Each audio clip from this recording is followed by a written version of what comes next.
Doctor Brahmashri പിതാമഹപത്രിജിക്കും സീമാജിക്കും സുഭാഷിജിക്കും എല്ലാ ദിവ്യാത്മ സ്വരൂപർക്കും ഒരുപാട് നന്ദിയോടെയുള്ള ആത്മപ്രണാമം. സീമാജി, ഒരുപാട് നന്ദി. എൻ്റെ ആത്മാവിനെ എനിക്ക് തിരിച്ചറിയാൻ സാധിച്ചതിന് ഒരുപാട് നന്ദി സീമാജി, ഒരുപാട് നന്ദി. ഹായ് കൂട്ടുകാരെ, എല്ലാവരും സുഖമല്ലേ? അപ്പോൾ പുതിയ വീഡിയോയിലേക്ക് എല്ലാവർക്കും സ്വാഗതം. അപ്പോൾ എന്താണെന്ന് ചോദിച്ചാൽ, ഇന്ന് ഞാൻ പറയാൻ പോകുന്ന വിഷയം, ഇതൊരു പുസ്തകത്തിൽ വായിച്ച കഥയോ അല്ലെങ്കിൽ ഒരു ഫ്രണ്ട് എന്നോട് പറഞ്ഞ ഒരു അനുഭവമോ അല്ല കേട്ടോ. ഇതെൻ്റെ സ്വന്തം ജീവിതത്തിൽ ഈ കഴിഞ്ഞ 7-8 വർഷങ്ങളായി നടന്ന ഒരു എൻ്റെ ഒരു ആത്മീയ യാത്രയുടെ ഒരു കഥയാണെന്ന് തന്നെ പറയാം. തീർച്ചയായിട്ടും അത് ഞാൻ ഇത്ര ധൈര്യമായിട്ട് ഇപ്പോൾ ഈ ഒരു വീഡിയോയിൽ നിങ്ങളോട് ഞാൻ പറയാൻ വന്നതിന് വ്യക്തമായ കാരണങ്ങളുണ്ട്. ആ കാരണമാണ് ഞാൻ നിങ്ങളോട് പറയാൻ പോകുന്നത്. അത് കാരണം ഇത്രയും നാൾ അത് പറയണോ എന്ന് ഞാൻ ആലോചിച്ച കാര്യം, ഇന്നലെ എനിക്ക് ഒരു ആണിയടിച്ച മാതിരി എനിക്കൊരു അനുഭവം വന്നതുകൊണ്ടാണ് ഈ അനുഭവം ഞാൻ നിങ്ങളുമായിട്ട് ഷെയർ ചെയ്യുന്നത് കൂട്ടുകാരെ. ഇത് എനിക്ക് ആദ്യത്തെ എൻ്റെ ധ്യാനത്തിൻ്റെ അനുഭവം ഞാൻ സീമാജിയുമായിട്ട് ഞാൻ പങ്കുവച്ചിരുന്നു. അപ്പോൾ സീമാജി എന്നോട് ശക്തമായിട്ട് നിർദ്ദേശിക്കുകയായിരുന്നു, ആജ്ഞാപിക്കുകയായിരുന്നു, നീ പോയി വീഡിയോ എല്ലാം പോയി കാണാം, അത് കണ്ടിരുന്നെങ്കിൽ നിനക്ക് ഈ സംശയം നിനക്കുണ്ടാവില്ലായിരുന്നു എന്നാണ് എന്നോട് അന്ന് പറഞ്ഞത്.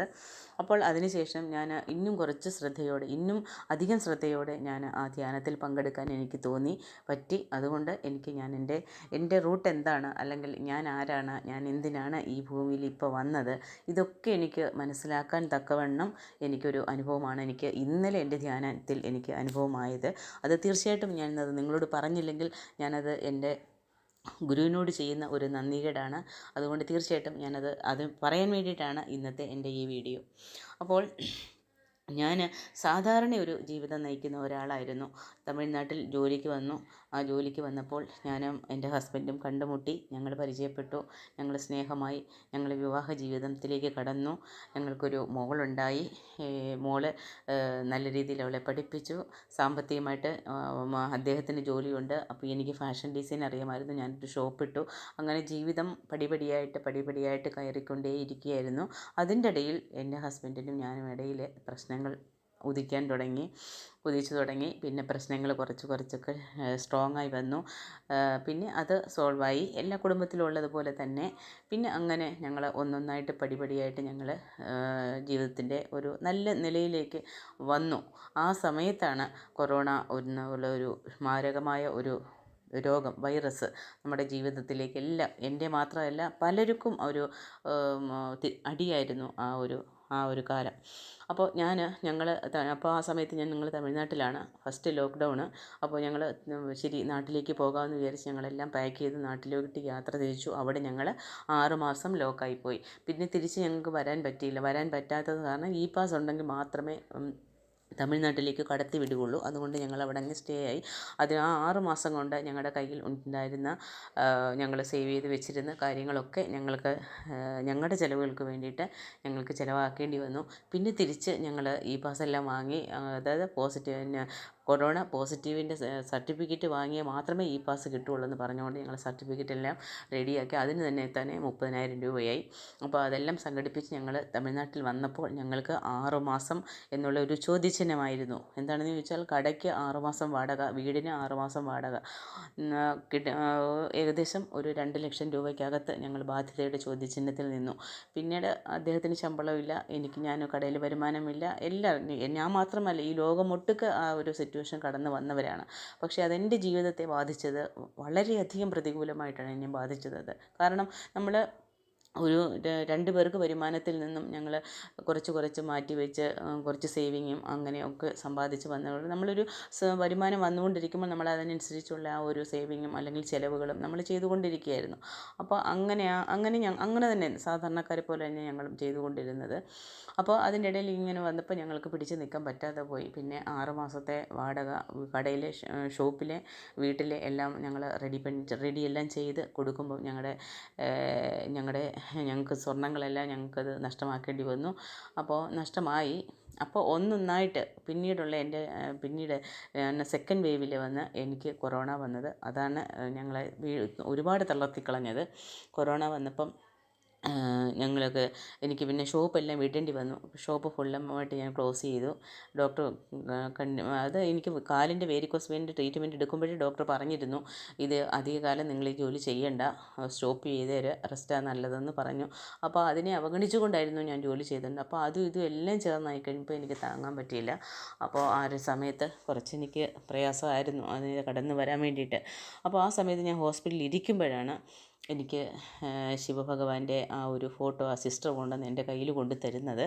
അപ്പോൾ പിന്നീടെല്ലാം ഞാൻ അറിഞ്ഞു, ശിവഭഗവാന് വന്ന് നമ്മൾ അങ്ങോട്ട് പോയി പ്രാർത്ഥിക്കേണ്ട ആവശ്യമില്ല. ഭഗവാന്റെ ഒരു ഭക്തനാകണമെങ്കിൽ അത് ഭഗവാൻ തീരുമാനിക്കും, ഇവനായിരിക്കണം എൻ്റെ ഭക്തൻ എന്ന് പറഞ്ഞ് ഭഗവാൻ തന്നെ തിരഞ്ഞെടുക്കുന്നവർക്ക് മാത്രമേ ഭഗവാനെ അഗാധമായിട്ട് ഒന്നും പ്രതീക്ഷിക്കാതെ ജീവിതത്തിൽ ഒന്നും പ്രതീക്ഷിക്കരുത്, ഭഗവാനിൽ നിന്ന് ഒന്നും പ്രതീക്ഷിക്കാതെ ഭഗവാനെ മനസ്സിൽ ഉൾക്കൊള്ളാൻ പറ്റുകയുള്ളൂ.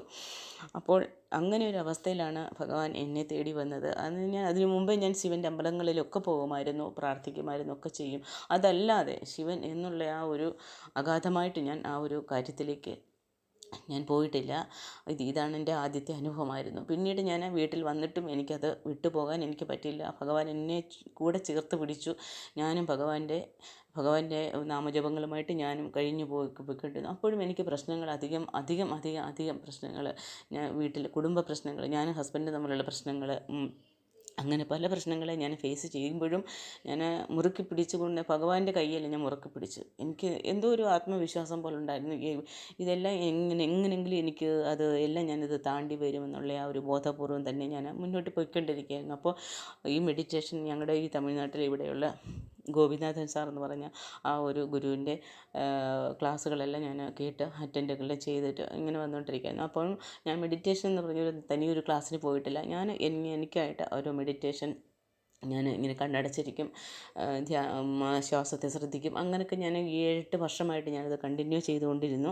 അപ്പോൾ എന്നാലും എനിക്ക് പ്രശ്നങ്ങൾ അധികമായിരുന്നു. അപ്പോഴും ചില സമയങ്ങളിലൊക്കെ എനിക്ക് മനസ്സ് വിട്ട് ഞാൻ പറയും, ഞാൻ മരിക്കാൻ പോവുക, എൻ്റെ ജീവനാണ് നിനക്ക് വേണ്ടതെന്നൊന്നും ഞാനതങ്ങ് തന്നേക്കാം, പക്ഷേ എനിക്ക് ഈ പരീക്ഷണം വയ്യ, എനിക്ക് സഹിക്കാൻ വയ്യ എന്ന് പറഞ്ഞുകൊണ്ട് ഞാൻ വലിയ വായിലൊക്കെ കരഞ്ഞിട്ടൊക്കെ ഉണ്ട്. അത് കാണുമ്പോഴൊക്കെ മോൾക്കൊക്കെ ഭയങ്കര സങ്കടമായിട്ടുണ്ട്. അപ്പോഴും എന്നോട് പറയുമായിരുന്നു, അമ്മേ ഇനി നമുക്ക് ശിവഭഗവാനെ വീട്ടിൽ വെക്കണ്ട, പ്രാർത്ഥിക്കേണ്ട എന്നൊക്കെ വരെ അവർ പറഞ്ഞിട്ടുണ്ട്. പക്ഷേ അപ്പോഴൊന്നും ഞാനത് വിട്ടു കളഞ്ഞിട്ടില്ല. എന്നെ തേടി വന്ന അതാണ്, അതുകൊണ്ടായിരിക്കാം എനിക്കതങ്ങനെ വിട്ടു കളയാനുള്ള ഒരു മനസ്സിലൊരു തോന്നലുണ്ടാകാഞ്ഞത്.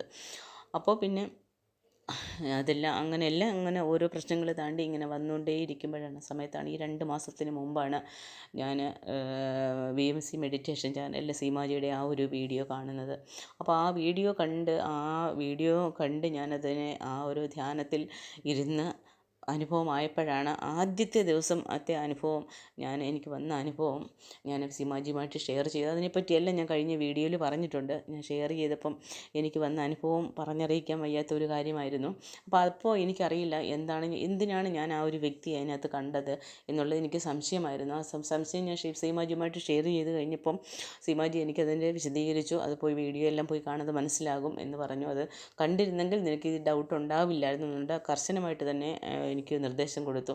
അപ്പോൾ ഞാൻ വീഡിയോ എല്ലാം പോയി കണ്ടപ്പോൾ എനിക്ക് മനസ്സിലായി, ഈ ആത്മാവ് നമ്മുടെ ആത്മാവിനെ നമ്മൾ തിരിച്ചറിയാനുള്ള ഒരു വഴിയാണ് ഈ ധ്യാനം എന്ന് മനസ്സിലായി. അതുവരേക്കും ഞാൻ വിചാരിച്ചു നമ്മുടെ ലൗകികമായ സുഖങ്ങൾക്ക് വേണ്ടിയിട്ടും നമ്മുടെ ആവശ്യങ്ങൾക്കും വേണ്ടിയിട്ടുള്ള ഒരു കാര്യമാണ് ഈ മെഡിറ്റേഷൻ, അങ്ങനെ വിചാരിച്ചു. പക്ഷേ ഈ VMCയിലേക്ക് വന്നപ്പോൾ ആ ധ്യാനം എന്താണെന്ന് ഞാൻ മനസ്സിലാക്കി. അതിനനുസരിച്ച് ഞാനത് ചെയ്തു കഴിഞ്ഞു. അപ്പോൾ ഞാൻ ആ ധ്യാനം 7-8 വർഷമായിട്ട് ഞാൻ ഈ ധ്യാനം തുടർച്ചയായിട്ട് എടുക്കുന്നത് കൊണ്ടായിരിക്കാം, അത് ശരിയായ മുറയിലല്ലെങ്കിൽ കൂടെയും ഞാനതിന് ശ്രമിച്ചത്, ആ തേടൽ എൻ്റെ ഭാഗത്തുണ്ടായിരുന്നത് കൊണ്ടായിരിക്കാം എനിക്ക് ആദ്യമേ എൻ്റെ ഗുരുവിനെ എനിക്ക് കാണിച്ചു തന്നു. ഞാൻ ആരാണ്, എൻ്റെ ആത്മാവിൻ്റെ ഉദ്ദേശം എന്താണെന്ന് എനിക്ക് മനസ്സിലാക്കി തന്നു. അപ്പോൾ അതിനുശേഷം ഞാൻ സീമാജി പറഞ്ഞതുപോലെ തന്നെ ഞാൻ ഫോളോ ചെയ്ത് കൊണ്ടുവന്നുകൊണ്ടിരിക്കുകയായിരുന്നു. അപ്പോഴും പ്രശ്നങ്ങളുണ്ട്, ഇല്ലെന്ന് ഞാൻ പറയുന്നില്ല. അപ്പോഴും ആ പ്രശ്നങ്ങളുണ്ടല്ലോ, ആദ്യത്തെ മാതിരിയല്ല. എൻ്റെ മനസ്സിന് എനിക്ക് അറിയാം, ഇതുകൊണ്ടാണ് അതുകൊണ്ടാണ്. അപ്പം നമ്മൾ വേറെ എങ്ങോട്ടും പോയി തേടേണ്ട ആവശ്യമില്ല. ഇത് നമ്മൾ തന്നെയാണ് നമ്മളിതിന് കാരണക്കാരെന്ന് എനിക്ക് മനസ്സിലായി. ഞാൻ അതിനനുസരിച്ച് അതിനെ ഫുള്ള് ഞാൻ ഏറ്റെടുത്തു. എൻ്റെ ആ ഒരു അനുഭവങ്ങളെല്ലാം ഞാൻ സ്വയം ഏറ്റെടുത്തപ്പം എനിക്ക് ചുറ്റിലുമുള്ള ആൾക്കാരൊക്കെ, ഭർത്താവ് എപ്പോഴും എന്നോട് ഷൗട്ട് ചെയ്യുമായിരുന്നു. അദ്ദേഹത്തിൻ്റെ ഭാഗത്തുള്ള മാറ്റം എനിക്ക് ഭയങ്കരമായിരുന്നു. അത് കാരണം അദ്ദേഹം എന്നെ എന്ത് പറഞ്ഞാലും അപ്പോൾ എനിക്ക് മനസ്സിലായി, ഇതുകൊണ്ടാണ് ഞാൻ കഴിഞ്ഞ ജന്മത്തിൽ അദ്ദേഹത്തോട് ഞാൻ എന്തെല്ലാം ക്രൂരത ചെയ്തിട്ടുണ്ട്, അതിൻ്റെ ഒരു പകരം വീട്ടലാണ് ഈ ഒരു ജന്മം എനിക്ക് ഈ അദ്ദേഹത്തിന് മുന്നിൽ ഭാര്യയായിട്ട് എനിക്ക് വരാനിടയായത്. അതുകൊണ്ട് എല്ലാം ഞാൻ അംഗീകരിച്ച് പോകാം എന്ന് മനസ്സ് ഞാൻ അടിയറ വെച്ചപ്പോഴാണ് അദ്ദേഹത്തിൻ്റെ സൈഡിൽ നിന്നുള്ള ആ ഒരു ദേഷ്യം, ഇതെല്ലാം എന്നോട് സ്നേഹമായിട്ട് മാറിയത്. അതേപോലെ തന്നെ മോളും ഇപ്പോൾ പ്രാർത്ഥനയും കാര്യങ്ങളൊക്കെ അവൾക്ക് നല്ല ഒരു സ്പിരിച്വാലിറ്റിയിലേക്ക് അവൾ വന്നു കഴിയുമ്പം അവൾ പഠിത്തത്തിൽ ഇനി കൂടുതലധികം ശ്രദ്ധിക്കാൻ തുടങ്ങി. അപ്പോൾ പിന്നെ എൻ്റെ ഹസ്ബൻഡിൻ്റെ മാറ്റം എന്ന് പറഞ്ഞാൽ അതാണ് എനിക്ക് പൂർണ്ണമായിട്ടും പറയാനുള്ളത്. ഇപ്പോൾ സീമാജിയുടെ നിർദ്ദേശപ്രകാരമാണ് ഞാൻ വൈകുന്നേരം ധ്യാനം മാറ്റിയത്. കാരണം രാവിലെ മോള് കോളേജിലൊക്കെ പോകുമ്പോൾ എനിക്ക് ആ സമയത്ത് എനിക്ക് ധ്യാനത്തിലിരിക്കാൻ പറ്റില്ല. അപ്പോൾ വൈകുന്നേരം ആകുമ്പോൾ എനിക്കതിന് സൗകര്യമുണ്ട്.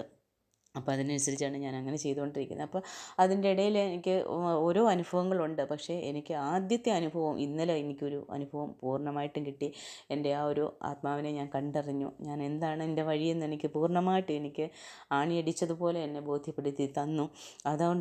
അതുകൊണ്ട് മാത്രമാണ് ഞാൻ ഈ അനുഭവം നിങ്ങളുമായിട്ട് ഷെയർ ചെയ്യുന്നത് കൂട്ടുകാരെ. അപ്പം നമ്മുടെ ആത്മാവിനെ തിരിച്ചറിഞ്ഞ് ആ ആത്മാവിനെ പറ്റിയുള്ളൊരു തേടലുണ്ടായി കഴിയുമ്പോൾ ഉണ്ടല്ലോ, നമുക്ക് ആ വരുന്ന പ്രശ്നങ്ങളൊന്നും നമ്മുടെ പ്രശ്നങ്ങളല്ല, നമ്മൾ കാരണമാണ് നമുക്ക് ആ പ്രശ്നങ്ങൾ ഉണ്ടായത്. അതുകൊണ്ട് ആരൊക്കെ നമ്മളോടൊക്കെ പ്രശ്നങ്ങൾ ഉണ്ടാക്കിക്കൊണ്ട് വരുന്നു അവരെല്ലാവർക്കും നന്ദിയാണ് പറയേണ്ടത് എന്നുള്ള ആ ഒരു സത്യം മനസ്സിലാക്കി ഞാൻ കഴിഞ്ഞപ്പം എൻ്റെ ആത്മാവ് എന്നോട് സംസാരിക്കാൻ ഇറങ്ങി വന്നു. ഇത് പറയുമ്പോൾ തന്നെ എനിക്ക് പറഞ്ഞറിയിക്കാൻ വയ്യാത്തൊരു ഇതാണ് എനിക്കത് പറയുമ്പം. അപ്പോൾ ഞാൻ വേറെ ആരെയുമല്ല കണ്ടത്, എൻ്റെ ജാതി വേറെയാണ്. പക്ഷേ എനിക്ക് ജാതിയോ മതമോ ഇവിടെ പറയാൻ പാടില്ല. ഒരാത്മാവിന് ജാതിയില്ല, മതവുമില്ല. അപ്പോൾ എനിക്കതും എന്നെ ബോധ്യമാക്കി തന്നു. ഞാനിപ്പോൾ എന്നെ ഏത് ജാതിയാണ് എൻ്റേതെന്ന് ഈ സമൂഹം അറിയുന്നതിൻ്റെ ആ ഒരു നേരെ ഓപ്പോസിറ്റായിട്ടുള്ള ഓരോ വ്യക്തിയാണ് ഞാൻ കഴിഞ്ഞ ജന്മത്തിലെ ആ ഒരു ആത്മാവുമായിട്ടുള്ള ബന്ധമായിരുന്നു എനിക്കെന്നുള്ളത് എനിക്ക് മനസ്സിലാക്കി തന്നു. വേറെ ആരുമല്ല, ശ്രീനാരായണ ഗുരുദേവനെയാണ്. ഞാൻ ആദ്യത്തെ ദിവസം ധ്യാനത്തിലിരിക്കുമ്പം ശ്രീനാരായണ ഗുരുദേവൻ ആ ചെറിയ കുത്തായിട്ട് മാത്രം കാണുന്ന ആ റെഡ് കളറിൽ ആകാശത്ത് നിറയെ കുത്തായിട്ടുള്ള നിറയെ മാർക്കിങ് ഞാൻ കണ്ട്. അതിൻ്റെ ഇടയിൽ ഞാൻ ശ്രീനാരായണ ഗുരുദേവനെയാണ് ഞാൻ കാണുന്നത്. അതാണ് ഞാൻ സീമാജിയോട് ചോദിച്ചത്. അപ്പോൾ ഇന്നലെ എനിക്ക് ശ്രീനാരായണ ഗുരുദേവൻ എന്നെ നോക്കി എൻ്റെ അടുത്തേക്ക് വരികയാണ്. ഞാൻ വ്യക്തമായിട്ട് ഞാൻ ശ്രീനാരായണ ഗുരുദേവനെ എൻ്റെ അടുത്തേക്ക് നടന്നു വരുന്നതായിട്ട് ഞാനിങ്ങനെ കാണുകയാണ്. എൻ്റെ അടുത്തേക്ക് വരികയാണ്. അത് കണ്ടു കഴിഞ്ഞപ്പോൾ എനിക്കറിയില്ല ഞാൻ അപ്പോൾ അനുഭവിച്ച അറിയില്ല, എനിക്ക് ബോധമുണ്ട്, ഞാൻ കാണുന്നത് എനിക്ക് നല്ല ബോധമുണ്ട്. അപ്പോൾ അടുത്ത ദിവസം രാവിലെ ഞാൻ എൻ്റെ സീമാജിക്ക് ഞാനത് ആ ഒരു മെസ്സേജ് കൊടുത്തിട്ടുണ്ട്. അപ്പോൾ എനിക്ക് മനസ്സിലായി എൻ്റെ ആത്മാവ് എന്തുകൊണ്ടാണ് ഞാൻ ശിവനിലേക്ക് ഇത്രയ്ക്ക് അഗാധമായിട്ട് പോകാൻ എന്താണ് കാരണം, ശിവൻ എന്തിനാണ് എന്നെ തിരഞ്ഞെടുത്തിരിക്കുന്നതെന്നുള്ള സത്യം എനിക്ക് മനസ്സിലായപ്പോൾ അതുവരേക്കും എനിക്ക് ശ്രീരാമ ഗുരുദേവനെ പറ്റി എനിക്കൊന്നും അറിയില്ല. അദ്ദേഹം എങ്ങനെയാണ്, അതിൻ്റെ കാര്യങ്ങളൊന്നും എനിക്കറിയില്ല. പിന്നീട് ഞാൻ ഈ ധ്യാനത്തിൽ നിന്ന് എഴുന്നേറ്റ് കഴിഞ്ഞപ്പം ഇങ്ങനൊരു അനുഭവം എനിക്ക് വന്നല്ലോ, എന്താണ് അത് ഞാനെപ്പറ്റി ശ്രീരാമ ഗുരുദേവനെ പറ്റിയുള്ള കാര്യങ്ങളൊക്കെ എടുത്ത് നോക്കുമ്പം എനിക്കപ്പോഴാണ് മനസ്സിലായത് ശ്രീനാരായണ ഗുരുദേവൻ ശിവൻ്റെ ഉത്തമ ഭക്തനായിരുന്നു ശ്രീനാരായണ ഗുരുദേവൻ എന്ന് എനിക്ക് മനസ്സിലായത്. അപ്പോൾ അത് കണ്ടപ്പോൾ എനിക്ക് മനസ്സിലായി എൻ്റെ ഉദ്ദേശം എന്താണെന്നുള്ളത്, ഞാൻ ആരാണെന്നുള്ളത്. എനിക്കിനി യാതൊരു സങ്കടങ്ങളുമില്ല. എൻ്റെ ലക്ഷ്യം എന്താണെന്ന് എനിക്ക് ബോധ്യമാക്കി തന്നു. അതിനനുസരിച്ച് മാത്രമായിരിക്കും ഇനി എൻ്റെ ഓരോ നിമിഷത്തെയും എൻ്റെ ജീവിതം. ഇനിയെല്ലാം ഞാൻ എൻ്റെ ശിവഭഗവാന് ഞാൻ കൊടുക്കുകയാണ്. എനിക്ക് ജീവിതത്തിൽ വന്നാലും എനിക്കതൊന്നും എന്നെ ഇനി ബാധിക്കില്ല. അപ്പോൾ ആ ഒരു ധൈര്യത്തോടെ ഇരുന്ന് കഴിയുമ്പം നമ്മളെ മനസ്സിലാക്കാൻ പറ്റും. നമ്മുടെ ചുറ്റും ഇരിക്കുന്ന ആൾക്കാരൊക്കെ എന്തിനാണ് നമ്മുടെ കൂടെ ഇരിക്കുന്നത് എന്നുള്ളൊരു ധാരണയുണ്ടാകും. അപ്പോൾ നമ്മൾക്കൊന്നിനും ഈ മായാലോകം ഒന്നും നമ്മളെ ഒന്നും ചെയ്യില്ല. ആ ഒരു സത്യമാണ് നമ്മൾ മനസ്സിലാക്കേണ്ടത് കൂട്ടുകാരെ. അതുകൊണ്ട് എൻ്റെ ആത്മാവിനെ എനിക്ക് നേടിത്തന്നത്, ഞാൻ ആരാണെന്ന് എന്നെ തിരിച്ചറിയാൻ അനുവദിച്ചത്, അതിൻ്റെ കാരണക്കാരായത് VMC മെഡിറ്റേഷൻ മലയാളം ചാനലാണ്. എൻ്റെ സീമാജിക്കും പത്രിജിക്കും സുഭാഷ്ജിക്കും ഈ വിശ്വത്തിലെ എല്ലാ ദിവ്യാത്മ സ്വരൂപർക്കും ഞാൻ കോടാനുകോടി നന്ദികളാണ്. അതിനുവേണ്ടി മാത്രമാണ് എൻ്റെ ജീവിതം. എൻ്റെ ഈ ജന്മം തീരുന്നവരേക്കും എനിക്ക് സീമാജിക്ക് നന്ദി പറയാതിരിക്കാൻ പറ്റില്ല. കാരണം എത്രമാത്രം സ്ട്രെസ്സ് എല്ലാത്തിലൂടെ താണ്ടി വന്നിട്ടും ഞാൻ ഇപ്പോൾ ഈ അനുഭവിക്കുന്ന ഈ സമാധാനം മാനസികമായി വെളിയിൽ കാണുമ്പം പറയും, അവൾക്ക് ഈ പ്രശ്നമുണ്ട് ആ പ്രശ്നമുണ്ടെന്ന് പറയുമായിരിക്കാം, കുടുംബത്തിലുള്ളവരൊക്കെ പറയുമായിരിക്കാം. പക്ഷേ എന്നാലും എൻ്റെ മനസ്സുകൊണ്ട് ഞാൻ അനുഭവിക്കുന്ന സമാധാനം, ആ സന്തോഷം എനിക്ക് പറഞ്ഞറിയിക്കാൻ പറ്റാത്തതാണ് കൂട്ടുകാരെ. അതിനു വേണ്ടിയിട്ട് മാത്രമാണ് ഞാൻ ഈ വീഡിയോ നിങ്ങൾക്ക് ഷെയർ ചെയ്യുന്നത്. തീർച്ചയായിട്ടും ആ ധ്യാനം എന്താണെന്നുള്ളത് സത്യം മനസ്സിലാക്കുക. നിങ്ങൾ ഓരോ വ്യക്തികളും അത് മനസ്സിലാക്കി കഴിയുമ്പം എല്ലാവരിലും ഒരു മാറ്റങ്ങൾ തീർച്ചയായിട്ടും ഉണ്ടാകും. അപ്പോൾ നമ്മൾ നമ്മുടെ പ്രശ്നങ്ങളെല്ലാം നമ്മൾ മനസ്സിലാക്കി കഴിയുമ്പം നമുക്ക് വേറെ ഒന്നും നമ്മൾക്ക് വേറെ എങ്ങും തേടി പോകേണ്ട ആവശ്യമില്ല. അപ്പോൾ നമ്മുടെ ഈ ധ്യാനം നമ്മൾ എടുത്തുകൊണ്ടേയിരിക്കുമ്പം നമ്മുടെ ദേഷ്യം കുറയുന്നതായിട്ട് നമുക്ക് അനുഭവമാകും. നമ്മുടെ ആ സംസാരത്തിലൊരു ക്ഷമ വരുന്നത്, അത് മറ്റുള്ളവരെ എത്രയൊക്കെ നമ്മളെ പ്രകോപിപ്പിക്കാൻ പറഞ്ഞാലും അവിടെ എല്ലാം അവർ ക്ഷമിച്ച് സമാധാനമായിട്ട് പോകാനുള്ള ഒരു മാനസിക നില നമ്മൾക്ക് വരും. വീട്ടിലെ അന്തരീക്ഷങ്ങളെ ആ അന്തരീക്ഷ നില എല്ലാം ശാന്തമാകും. ശരീരവും മനസ്സും കൂടുതൽ ഒരു ലൈറ്റ് ഫീലായിട്ട് നമ്മൾക്ക് അനുഭവിക്കാൻ പറ്റും. അവയെല്ലാം കാണുമ്പോൾ ഈ ധ്യാനം ഒരു എക്സസൈസ് അല്ലെന്ന് എനിക്കത് മനസ്സിലായി. ഇത് നമ്മുടെ ജീവിതത്തിൻ്റെ ഒരു ശൈലി ആക്കേണ്ട കാര്യമാണ്. എല്ലാവരും, ഓരോ വ്യക്തികളും അവരുടെ ജീവിതത്തിൽ ഈ മെഡിറ്റേഷൻ എടുക്കേണ്ടത് അനിവാര്യമായ ഘടകമാണ് എന്നാണ് നിങ്ങളോട് ഞാൻ പറയുന്നത്. അപ്പോൾ എൻ്റെ ജീവിതത്തിലെ ഈ ഏറ്റവും വലിയൊരു ആത്മീയ അനുഭവം ഇത് എൻ്റെ ഇനി അങ്ങോട്ടുള്ള എൻ്റെ ആത്മീയ ജീവിതത്തിൻ്റെ യാത്രയിലെ ഓരോ നിമിഷങ്ങളും എൻ്റെ പ്രപഞ്ചത്തിന് ഞാൻ അടിയറ വയ്ക്കുകയാണ് കൂട്ടുകാരെ. അപ്പോൾ അത് നമ്മൾ അത് ചിന്തിക്കുന്ന സമയത്ത് ആ ഒരു മനസ്സിനുള്ള ഒരു ശാന്തതയുണ്ടല്ലോ, അത് പറഞ്ഞറിയിക്കാൻ പറ്റില്ല. അത് അനുഭവിക്കുന്നവർക്ക് മാത്രം അത് അനുഭവിക്കാൻ കഴിയുന്ന ഒരു പ്രത്യേക ഒരു സുഖമാണത്. അപ്പോൾ ഇതാ ഞാൻ പറയുന്നത്, ഓരോ ശ്വാസവും ഓരോ ധ്യാനവും എല്ലാം എന്നെ ഈ ഒരു നിമിഷത്തിന് വേണ്ടിയിട്ടായിരുന്നു ഞാൻ കാത്തിരുന്നെന്ന് തോന്നുന്നു. അപ്പോൾ ഈ ഒരു നിമിഷം അതായത് അത് എന്നിലേക്ക് വരുമ്പോൾ എനിക്ക് മനസ്സിലായി, നിന്നിലേക്ക് ഞാൻ വരികയാണ്, അല്ലെങ്കിൽ നിൻ്റെ ജീവിതം ഇതിനുള്ളതാണെന്നുള്ളത് എനിക്ക് മനസ്സിലാക്കി തന്നു. അപ്പോൾ ഇതൊരു മിറക്കിളല്ല, ഇതൊരു സ്ഥിരത, ഒരു വിശ്വാസം, ഒരു സമർപ്പണം, അതിൻ്റെ ഒരു ഫലമായിട്ടാണ് ഇപ്പോൾ എനിക്ക് ഈ ഒരു കാഴ്ച എനിക്ക് കൊടുത്തത്. അത് തീർച്ചയായിട്ടും എൻ്റെ മനസ്സിലെ എല്ലാ സംഘർഷങ്ങളും പൂർണ്ണമായിട്ട് മാറി. തന്നെയല്ല, എനിക്ക് കഴിഞ്ഞ കുറേ ദിവസങ്ങളായിട്ട് എൻ്റെ ശരീരത്തിന് നല്ല ആരോഗ്യമുണ്ട്. നല്ല ഒരു ആരോഗ്യം എൻ്റെ മെച്ചപ്പെട്ടതായിട്ട് എനിക്ക് മനസ്സിലാകുന്നുണ്ട്. എന്നോട് കൂടിയിരിക്കുന്ന ആൾക്കാരോടെല്ലാം എനിക്ക് ഒരു കരുണയും ക്ഷമയും ഒരു സ്നേഹവും ഒക്കെ എനിക്ക് വർദ്ധിക്കുന്നതായിട്ട് ഞാൻ മനസ്സിലാക്കുന്നുണ്ട്. അപ്പോൾ ആത്മീയ വളർച്ചയുടെ ഒരു വാതിലെന്ന് പറയുന്നത് നമ്മളൊരു പരിഹാരം ചെയ്യുന്നതിലോ അമ്പലങ്ങളിൽ പോകുന്നതോ അല്ല. നമ്മൾ നമ്മുടെ ആത്മാവിനെ അറിയുന്നതാണ്. ആ അറിയാൻ ഉള്ള ധ്യാനമാണ് നമ്മൾ എടുക്കേണ്ടത് കൂട്ടുകാരെ. അപ്പോൾ എല്ലാവർക്കും ഒരു അനുഭവം ഞാൻ പങ്കുവച്ചു. എനിക്ക് ഒത്തിരി സന്തോഷമുണ്ട്. എൻ്റെ സീമാജിക്കും പത്രിജിക്കും സുഭാഷ്ജിക്കും ഈ വിശ്വത്തിലെ ദിവ്യാത്മ സ്വരൂപർക്ക് എല്ലാവർക്കും ഒരുപാട് നന്ദി. ഓം നമഃ ശിവായ. അപ്പോൾ അടുത്ത വീഡിയോയിൽ കാണാം. അതുവരേക്കും നന്ദി. ഓക്കെ കൂട്ടുകാരെ.